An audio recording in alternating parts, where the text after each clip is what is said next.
over the course of the last year during the whole pandemic, I've talked about all things Marvel quite a bit. I talked about and reviewed WandaVision, talked about Falcon and the Winter Soldier in some of my other reviews, discussed and reviewed Loki. I reviewed Black Widow, which I thought was really meh.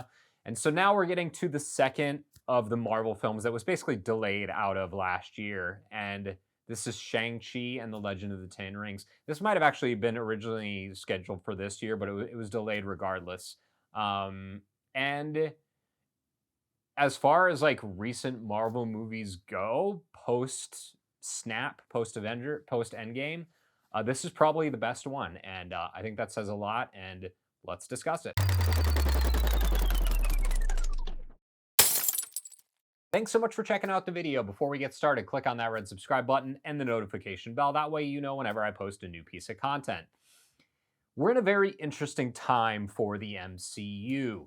Avengers Endgame was massive. Between Infinity War and Endgame, we had this huge two-part epic story that basically wrapped up nearly a decade of storylines. You know, we had the original Iron Man, which came out in, I believe it was 2008.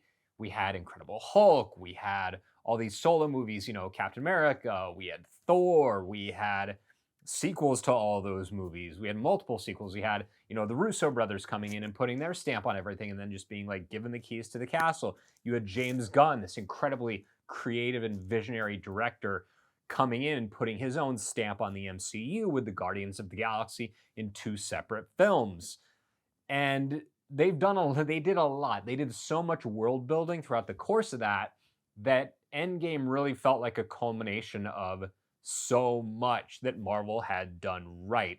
And so now looking at post all of that, we had Spider-Man Far From Home, and then we basically had Black Widow, and then Shang-Chi, which is the movie I'm talking about today. And this one I really, really like because it doesn't feel like it's trying too hard. Black Widow, I think, really struggled a lot with the story and the script, the timing, the pacing, the setting. None of that stuff really worked at all. I thought the story was overall stupid.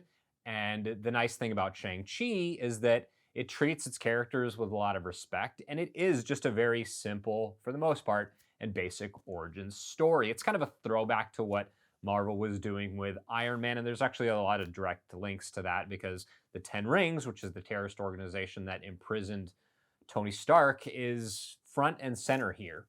And it's really a fascinating choice for Marvel to make a film that feels a lot like it's one of the older Marvel films. So I think Marvel seems like what they're doing is kind of starting over, and now they're going to build us up to something, you know, again. So they had multiple phases for the Infinity Saga, and now it seems like they're just starting an entirely new saga over.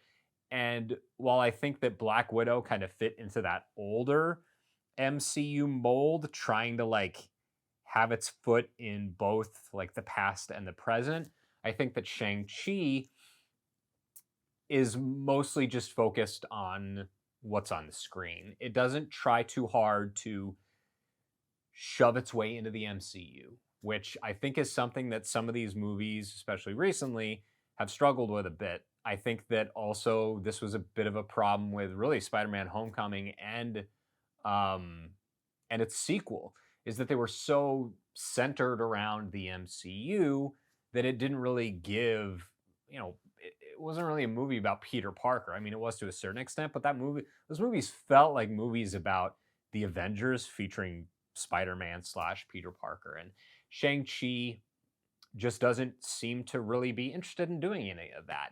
It has direct links to the Marvel Cinematic Universe. There's a major character from Iron Man 3 that makes an appearance here and is, you know, a significant part of the movie, even though it's mostly played up for laughs. You can probably figure out who if you're aware of Iron Man 3 and it's linked to Shang-Chi. And the performances here are rock solid. I really like Simu Liu, who plays the lead role of Shang-Chi.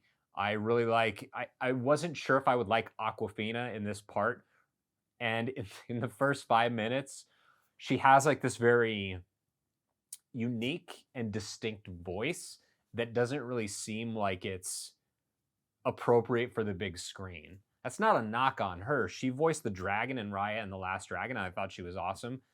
Check out my review, link in description. And she has this very distinct delivery and vocal performance. And at first, I was really like, oh, this is going to be a problem for me. I'm not going to like this at all. But within 10 or 15 minutes, I really kind of settled into it and enjoyed what she was bringing to the part. So she plays Katie, who's basically like Shang-Chi's, kind of best friend, maybe possible love interest. And the characters are fantastic. Shang-Chi's great, Katie's great, Tony Leung as basically the film's villain, Shang-Chi's father, and is kind of like the MCU version of the Mandarin, without directly calling him that. There are, of course, references to the Mandarin from Iron Man 3, and they're all great. They're all really, really, really good. And the script, I think, is fine. I think it's a very, very good script. I think it's a very, very good story. I think it treats its characters and the audience with a lot of respect. And it also has one of the better Marvel villains. I mean, it just does. It's not like it's not Thanos, but I think that the performance here that Leung gives is a really, really, really, really nuanced one. It's the Mandarin was often criticized for being this very like over the top Asian stereotype, and the film's director, Destin Cretten, had spoken about not wanting to do that with this film, and as a result, he doesn't. He treats the character with as a three-dimensional person. He doesn't treat it like this stereotype, and it really works well for the film. I think Shang-Chi's relationship with his father is essentially the centerpiece of the film, and the movie doesn't ever lose sight of that. It would be very easy for it to stray off into other, side stories or side characters, but the film doesn't. It really does keep a laser focus on the relationship between father and son.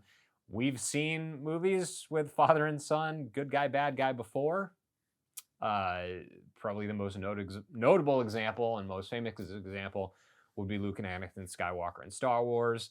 And this is really one of those better tier of father son, bad guy villain relationships in a film. And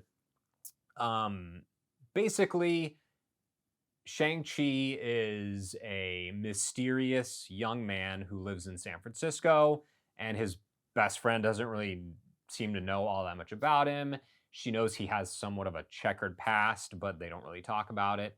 And he's essentially brought into this criminal organization run by his father and ends up having to, kind of go through like a version of the hero's journey. To a certain extent, his character arc isn't really all that compelling compared to some of the other Marvel solo features. And all of that just simply works. Probably the best thing about this movie, as good as all of that stuff is it looks fantastic. This has the best fight choreography of any of the Marvel movies, and I really do think that's saying something. In terms of hand-to-hand combat, this is the best for sure. I would put it up there with kind of some of the best stuff that they did on the Daredevil Netflix show, and say that it's really, really, really spectacular. The choreography here, there's a bus sequence that you've probably seen in the trailer in the beginning. There's a like a Marvel version of the like the climbing on the exterior of the building, the scaffolding from which it completely reminded me of, I think, Rush Hour 2. And all of those sequences are awesome. Awesome. Really well done, really well choreographed, really well filmed, really well shot. And the actors really do yeoman's work when it comes to the physical battles that they have here. Every hit looks like it hurts.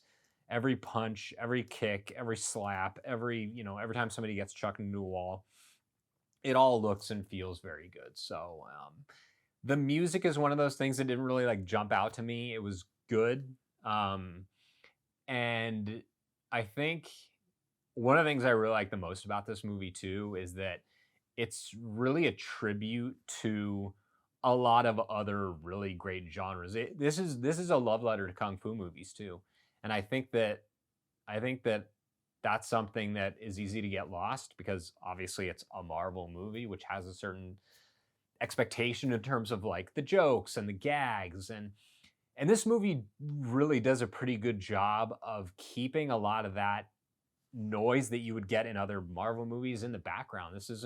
This movie has its quips and one-liners, but it's not constant and the emotional beats here are allowed to hit without somebody chiming in with some stupid remark, some clever snide at the expense of one of the main characters or at the expense of the villain. So Shang-Chi and the Ten Rings, really, I would say one of the better Marvel movies and definitely one of the best of the solo films that they've done.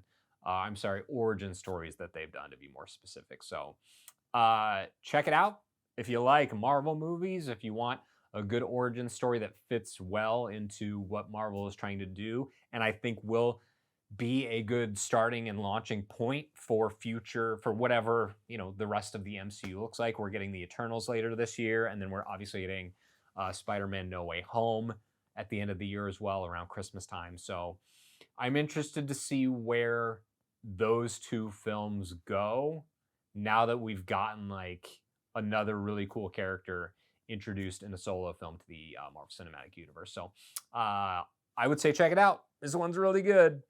Thanks so much for checking out the video. If you enjoyed it or found it helpful, please consider subscribing. You can also like and share it. That tells YouTube that my channel is worth promoting. Sound off down in the comments. Let me know what you think of Shang-Chi and the Ten Rings, and I'll see you next Wednesday at 9 a.m.